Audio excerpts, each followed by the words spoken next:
আমি প্ৰথম বাৰৰ বাবে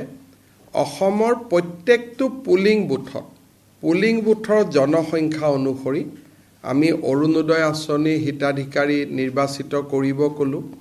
আৰু যোৱা 6 মাহ ধৰি এটা দীঘলীয়া প্ৰক্ৰিয়া আমাৰ গাঁওসমূহত চলি থাকিলে আৰু এতিয়া প্ৰত্যেকজন অৰুণোদয় হিতাধিকাৰী যিটো পইণ্ট 3ৰ কাৰণে নিৰ্বাচিত হৈছে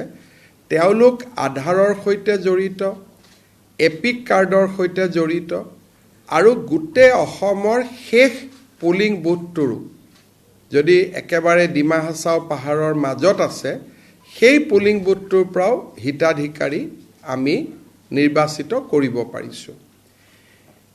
বিটিএডিক বাদ দি বিটিএডিত প্ৰক্ৰিয়াটো এতিয়াও চলি আছে আমাৰ সৰ্বমুঠ অৰুণোদয় হিতাধিকাৰীৰ পৰিয়াল এইবাৰ 40 লাখ হ'বগৈ এতিয়া গোটেই এই মাহটো আগষ্ট মাহটো আমাৰ নৱনিৰ্বাচিত পঞ্চায়তৰ প্ৰতিনিধিসকল বা জিলা উপায়ুক্তৰ প্ৰতিনিধি প্ৰত্যেকজন অৰুণোদয় হিতাধিকাৰীৰ ঘৰলৈকে যাব মোৰ পৰা এখন পত্ৰ লৈ যে আপুনি অৰুণোদয়ৰ বাবে নিৰ্বাচিত হৈছে আৰু অকল খালী পত্ৰখন দিবৰ কাৰণে অলপ বেয়া লাগে কাৰণে লগত এখন আমি সৰু কিতাপো পঠাইছোঁ মহাপুৰুষ শ্ৰীমন্ত শংকৰদেৱৰ ওপৰত উপেন ব্ৰহ্মৰ ওপৰত মহাপুৰুষ মাধৱদেৱৰ ওপৰত APJ আব্দুল কালামৰ ওপৰত গোপীনাথ বৰদলৈৰ ওপৰত মূলা গাভৰুৰ ওপৰত ভগৱান শ্ৰী ৰামৰ ওপৰত গোপীনাথ বৰদলৈ লিখা এখন পুথি আছিল তাকো আমি পঠিয়াইছোঁ ৰাণী লক্ষ্মীবাই গমধৰ কোঁৱৰ লক্ষ্মীনাথ বেজবৰুৱা স্বামী বিবেকানন্দ এনেকৈ চিঠিখনৰ লগত এজন এখন সৰু আমি কিতাপো দি পঠাইছোঁ যিহেতু এইবাৰ আমি কিতাপৰ বৰ্ষ পালন কৰি আছোঁ তাৰমানে 40 লাখ পৰিয়ালত এখন পঢ়িবৰ কাৰণে কিতাপো গৈ পাবগৈ এই অৰুণোদয় তৃতীয় আঁচনিটো এই গোটেই প্ৰক্ৰিয়াটো সমাপন কৰোঁতে আমাক এমাহ লাগিব ঘৰত গৈ আমি গোটেইখিনি দিওঁতে আগষ্ট মাহত অৰুণোদয় কোনেও নাপাব আমি ছেপ্টেম্বৰ মাহৰ 17 তাৰিখে প্ৰধানমন্ত্ৰী নৰেন্দ্ৰ মোদী ডাঙৰীয়াৰ জন্মদিনৰ দিনা উপজা দিনৰ দিনা আমি অৰুণোদয় তৃতীয় আঁচনিটো আনুষ্ঠানিকভাৱে আৰম্ভ কৰিম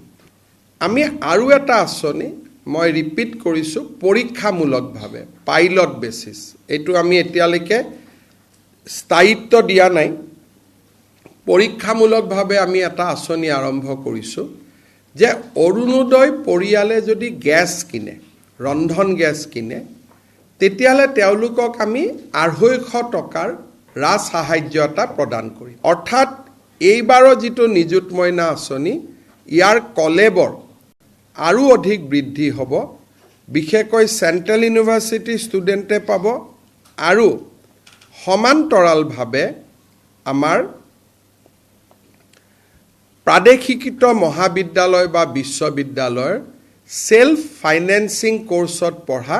ছাত্ৰীসকলেও এই আঁচনিটোৰ সুবিধা লাভ কৰিব পাৰিব গতিকে মই ভাবোঁ যে ই আগৰ বাৰতকৈ এই আঁচনিটো আৰু প্ৰভাৱী হ'ব 6 তাৰিখৰ পৰা ফৰ্ম ফিল আপ আৰম্ভ হ'ব অসমৰ কলেজ বিশ্ববিদ্যালয়ৰ সমূহ ছাত্ৰীকে মই নিযুত মইনা আঁচনিৰ ফৰ্ম ফিল আপ কৰিবৰ বাবে অনুৰোধ কৰিম যোনে আগতে ফাৰ্ষ্ট ইয়াৰত এই স্কিমটো পাইছিলে অটোমেটিক নহ'ব তেওঁলোকে ছেকেণ্ড ইয়াৰত আৰু এবাৰ ফৰ্মখন ফিল আপ কৰিব লাগিব কাৰণ আমি জানিব খোজোঁ যে ইয়াৰ মাজত তেওঁ বিবাহ হৈ গ'ল নেকি যদি বিয়া হ'ল নিযুত মইনা নাপাব পিজিত বিয়া হ'লেও পাব ডিগ্ৰীলৈকে বিয়া হ'লে নাপাব পিজিত যিহেতু ছোৱালী ডাঙৰ হৈ যায় অবভিয়াছলি বিয়া হ'ব কিন্তু ডিগ্ৰী 3rd ইয়াৰলৈকে বা ডিগ্ৰী 2nd ইয়াৰলৈকে আমি বিবাহিত ছোৱালীক এই আঁচনিখনত আমি নাৰাখোঁ প্লাছ হায়াৰ ছেকেণ্ডেৰী যাক আমি আগত স্কুটি দিছোঁ বা ভৱিষ্যতে স্কুটি দিম স্কুটি দিয়া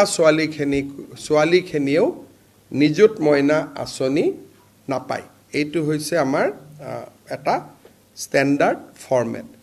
যোৱাকালি আপোনালোকক আমি আৰু এটা আঁচনিৰ বিষয়ে কৈছিলোঁ মুখ্যমন্ত্ৰী জীৱন অনুপ্ৰেৰণা স্কিম ৰিচাৰ্চ স্কলাৰসকলক আমি 25,000 টকা, দিব্যাংগসকলকো আমি 40,000 টকা দিওঁ। আঁচনিটোৰ ৰিচাৰ্চ স্কলাৰসকলক সহায় কৰাৰ কাৰণে 2021 চনত ৰিচাৰ্চত নাম লগোৱা আৰু আজিলৈকে ৰিচাৰ্চ কৰি থকা সকলোকে আঁচনিটোৰ আমি সুবিধা দিম। পৰ্টেলটো খোলা আছে, আমাৰ ছাত্ৰ ছাত্ৰীসকলে পৰ্টেলত আবেদন কৰিব পাৰে।